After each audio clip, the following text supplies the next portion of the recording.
Olá, começa agora mais um TV Urbanitários. No programa de hoje vamos falar sobre a retirada do projeto de lei que previa a venda de ações das empresas públicas no Distrito Federal. Para muitos, isso representa o pontapé inicial para a privatização das estatais. Para falar sobre esse assunto, está aqui no estúdio da TV Comunitária em Brasília o dirigente sindical do StilDF, Jeová Oliveira. Seja bem-vindo. Obrigado, Henrique. É sempre um prazer poder estar aqui na TV Comunitária, procurando ajudar a população, esclarecer algumas coisas, informar a sociedade daquilo que nos interessa muito para a população de Brasília e para nós trabalhadores. Jeová, como eu disse, essa proposta que foi retirada pelo governo, que é um projeto de autoria do GDF, ele previa a venda de ações das empresas públicas, né? O que esse projeto representaria para a sociedade caso fosse aprovado? Caso o projeto fosse aprovado, com certeza a sociedade do Distrito Federal teria perdas irreparáveis no futuro. Porque o projeto previa simplesmente um cheque em branco nas mãos do governador. Para se ter uma ideia da gravidade, a SEB, que é uma empresa pública do Distrito Federal, a SEBD, ela fez investimentos nos últimos 5 anos em torno de 700 milhões. E agora, em agosto, está previsto a assinatura de um novo contrato de concessões por 30 anos. Isso significava, inclusive, que o governo tinha à sua disposição todos esses investimentos que foi feito na empresa e mais o tempo de concessão para ser transferido para a iniciativa privada. E não é diferente também no caso da CAESB, BRB e outras empresas menores do grupo de empresas do governo do Distrito Federal. Aliás, do povo, né? Porque o governo não tem empresa, quem tem é o povo.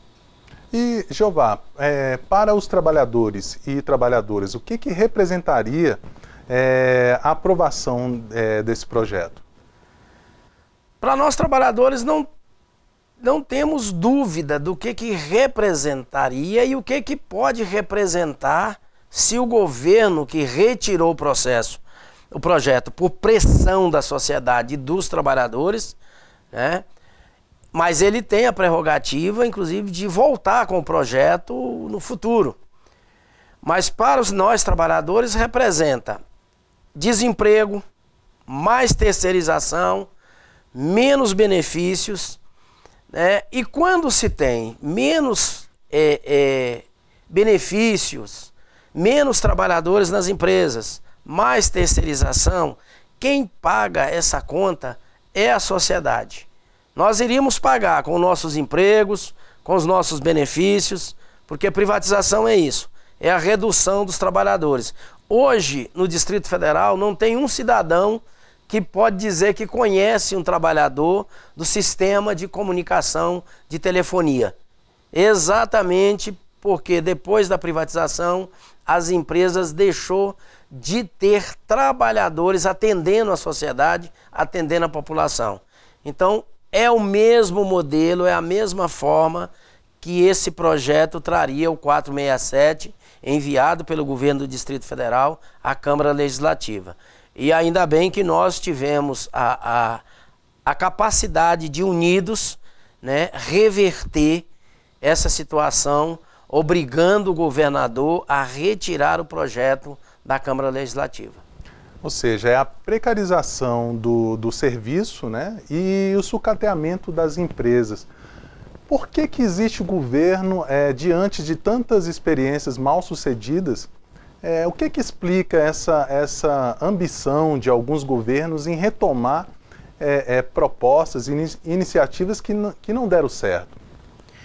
Primeiro, nós temos uma deficiência no nosso sistema de democracia, porque nós elegemos parlamentares, ou seja, os executivos e os legislativos, Brasil afora, não só aqui, e damos cheque em branco Ou seja, não acompanhamos e não reivindicamos, não exercemos o direito de cidadãos para cobrar dos governos, né, que cumpra o prometido e não as invenções.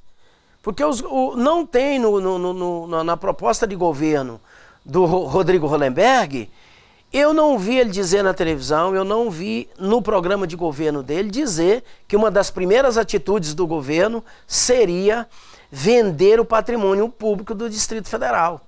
Então eles se acham, quando estão eleitos, tanto legislativos quanto executivos, haja visto o PL 4330 na Câmara Federal, eles se sentem no direito de exercer esses mandatos para se holocubrar nos seus interesses e nas suas vontades.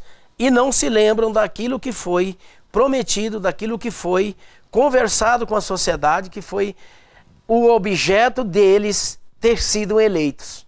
Então, custa caro quando a gente não sabe exercer o princípio maior da democracia, que é a participação. Inclusive, em 2014, nas eleições, o Rodrigo Hollenberg, então candidato, assinou uma carta, compromisso com os trabalhadores da SEB, afirmando que não iria privatizar a empresa, né? Embora o que foi proposto no projeto era a venda de ações. O Estado continuaria majoritário, mas a gente sabe que isso é o pontapé inicial para a privatização, né? Ou seja, ele teria mudado de ideia? Na realidade, o governo quer fazer caixa, né? Ou seja, uma demonstração clara de que não importa, não tem zelo, né, nenhum respeito pelo o patrimônio público do Distrito Federal. Simplesmente quer fazer caixa e pronto. E é um modelo, e aí foi bem lembrado o modelo. Quando se fala para a sociedade que, não, nós só vamos vender 49, o governo vai manter o controle. É uma ilusão acreditarmos nisso. Haja visto o exemplo Sabesp. A Sabesp é este o modelo de 49% de acionistas da iniciativa privada, inclusive de especuladores estrangeiros que compram as participações nas empresas e não permite que seja feito os investimentos, não permite que essas empresas atendam áreas que necessita para a sociedade mais carente.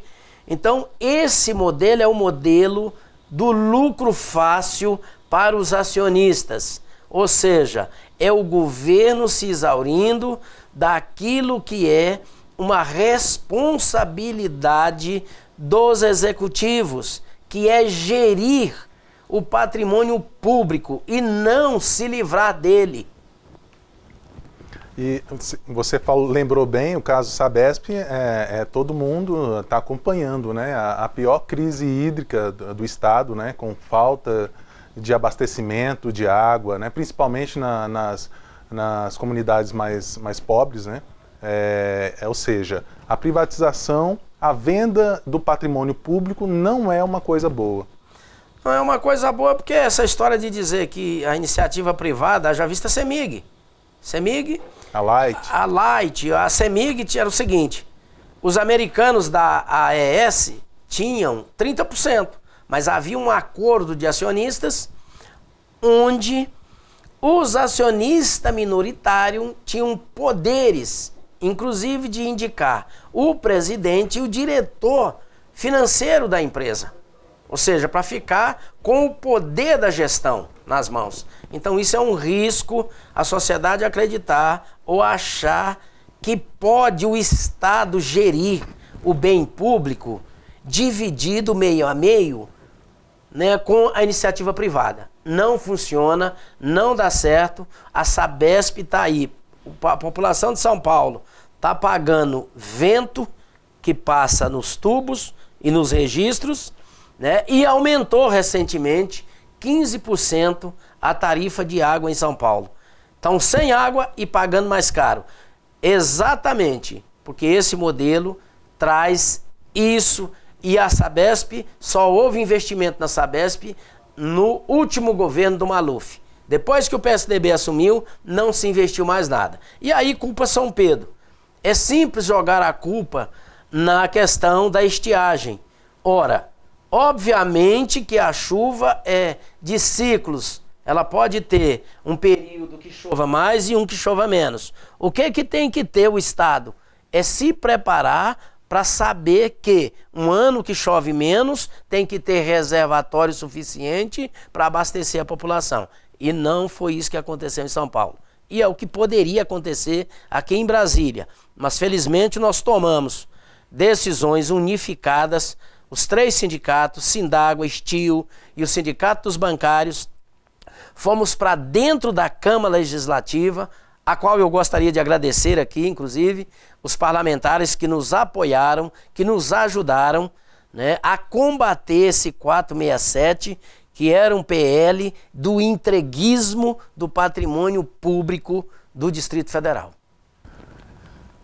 Já que você tocou no apoio recebido, né, contra esse projeto, diante da grande manifestação dos parlamentares, né, que se disseram contrários à proposta, e também da participação dos trabalhadores, da CAESB, da SEB, do BRB, que em toda a audiência pública, na reunião de comissão, estavam lá lotando o plenário, né, pressionando os parlamentares a rejeitar esse projeto.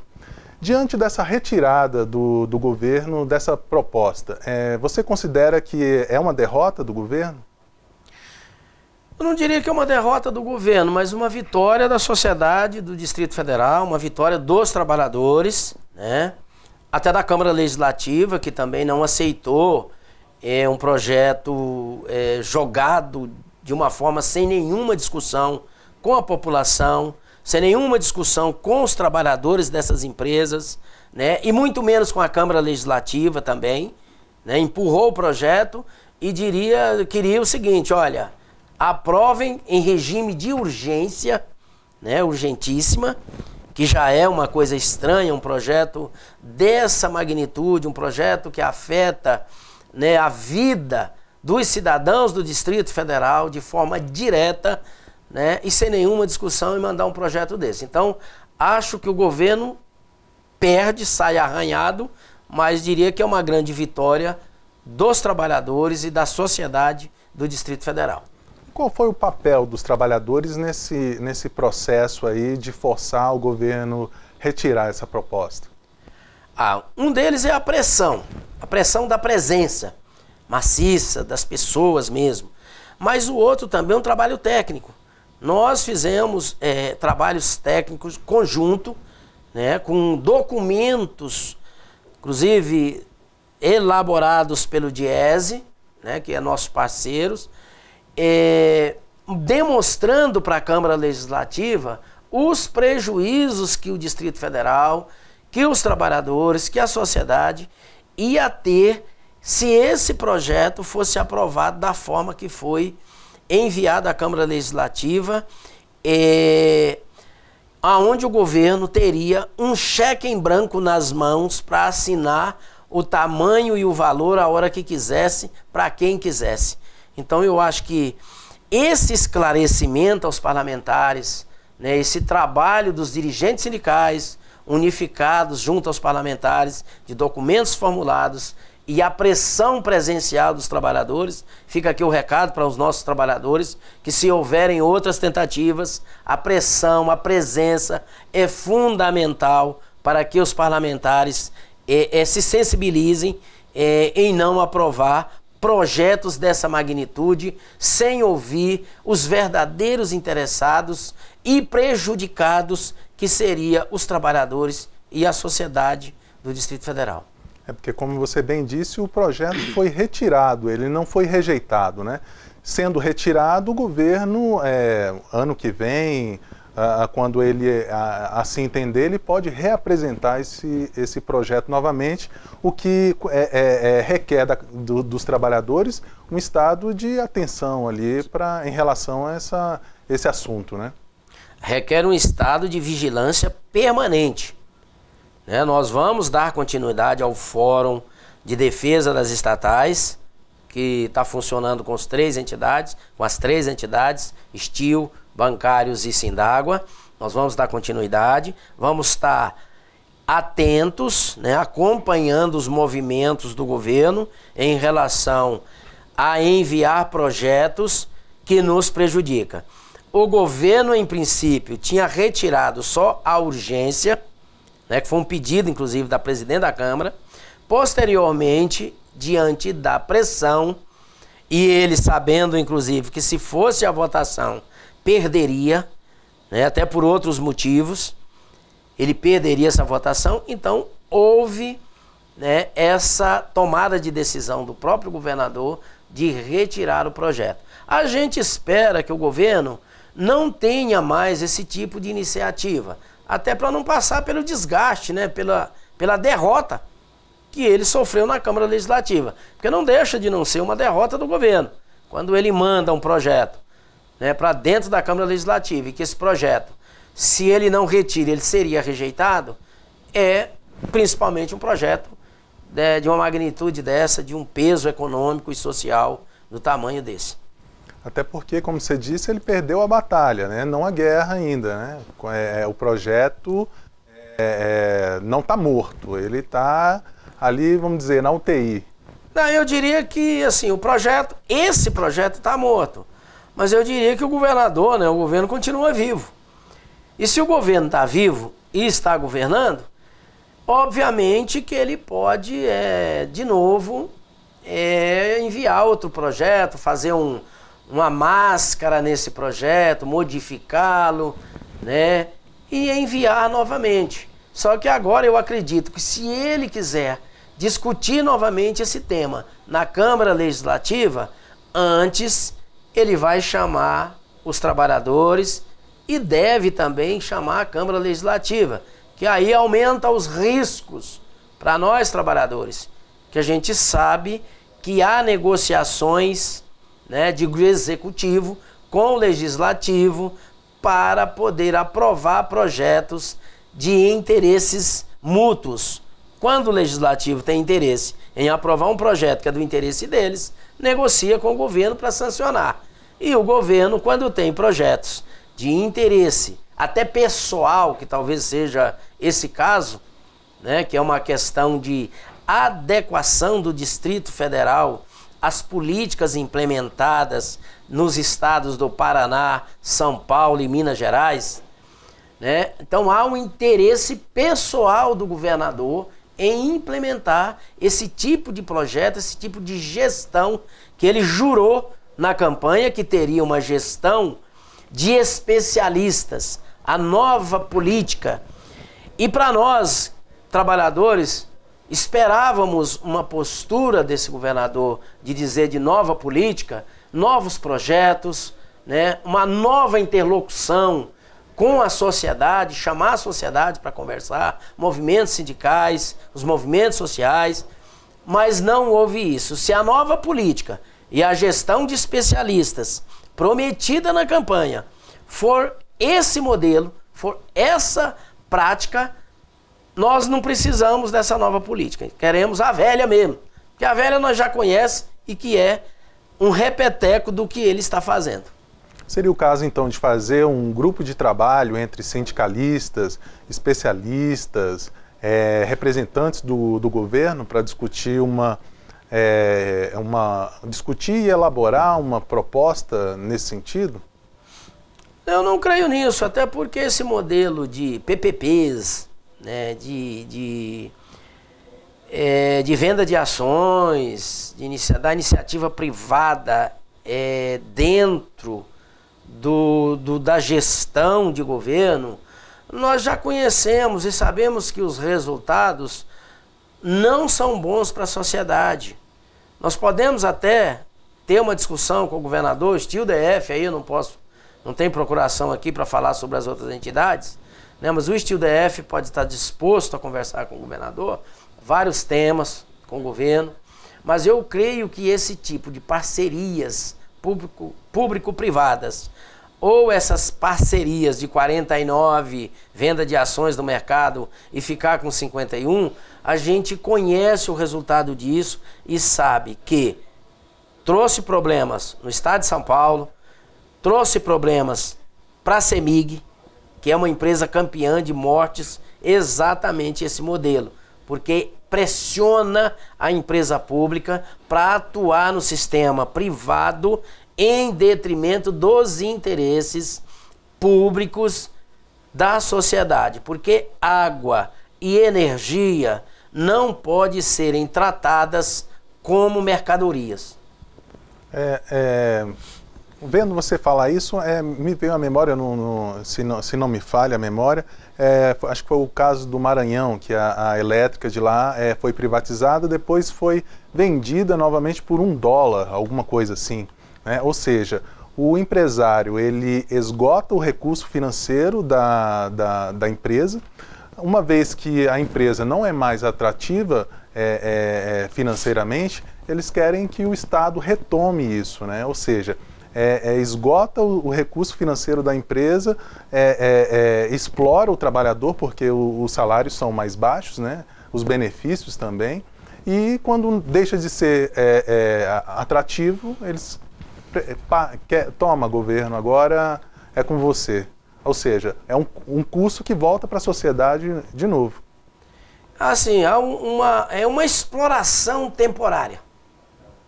Essas empresas, por exemplo, a Celpa no Pará, né, o Grupo Rede, foi um grupo que assumiu, né, na época nos anos 90 ainda, a privatização das empresas distribuidoras. Esse grupo pegou a Celpa, pegou no Mato Grosso. O que eles fizeram? Sugaram as empresas, sugaram os recursos das empresas. Quando não teve mais condições de mantê-las funcionando, simplesmente abandonaram. A ANEEL, né, que é o órgão fiscalizador das empresas, da prestação do serviço dessas concessões, acabou fazendo intervenções e depois replicando essas empresas para iniciativa privada. Mas o que está acontecendo? Recentemente, uma pesquisa foi demonstrado que a Celpa, por exemplo, que a ANEEL passou por uma intervenção, vendeu para o Grupo Equatorial, vendeu não, o Grupo Equatorial assumiu essa empresa, ela é a campeã nacional de reclamação do PROCON. Então, assim, é um modelo que já está aprovado, porque desde a década de 90 que esse modelo foi instituído, e ele está provado que serviços essenciais, que empresas de prestação de serviços essenciais à sociedade não combina juntos com a iniciativa privada.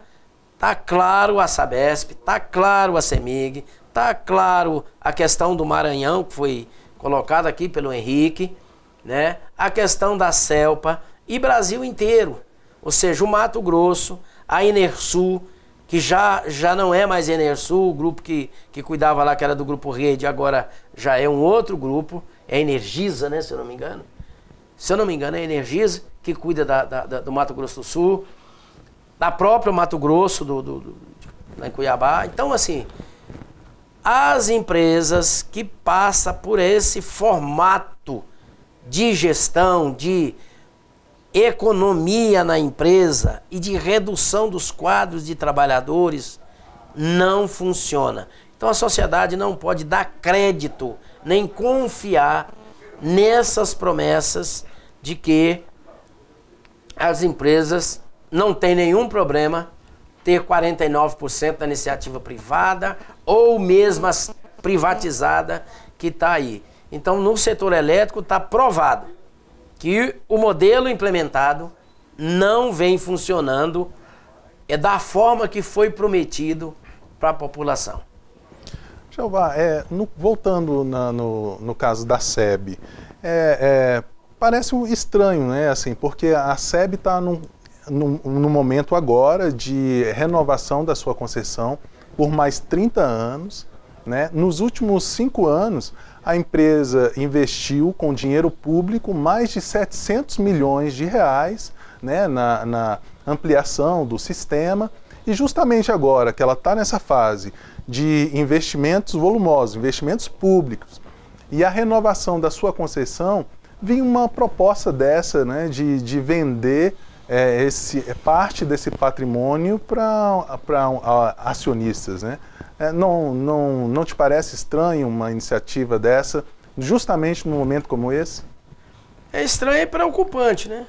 Porque o que passa para nós é que os investimentos foram feitos na empresa e agora propositalmente vão chamar os acionistas, ou seja, botar acionistas ou até os amigos, né, para poder usufruir do investimento que foi feito com o dinheiro da sociedade. Pelo seguinte, porque quem vai pagar a conta dos investimentos feitos, vamos ser nós.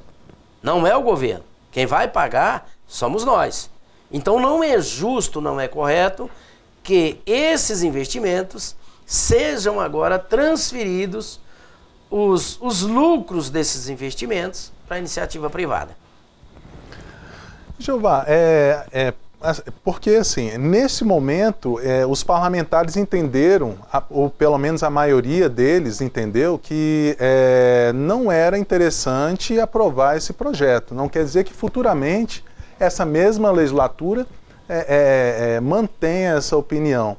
O que você acha que pode ser feito para que esse tipo de iniciativa de venda de ações de empresa pública, o que pode ser feito para que, eu não digo impedir, mas dificultar que esse tipo de projeto avance tramitando na Câmara Legislativa?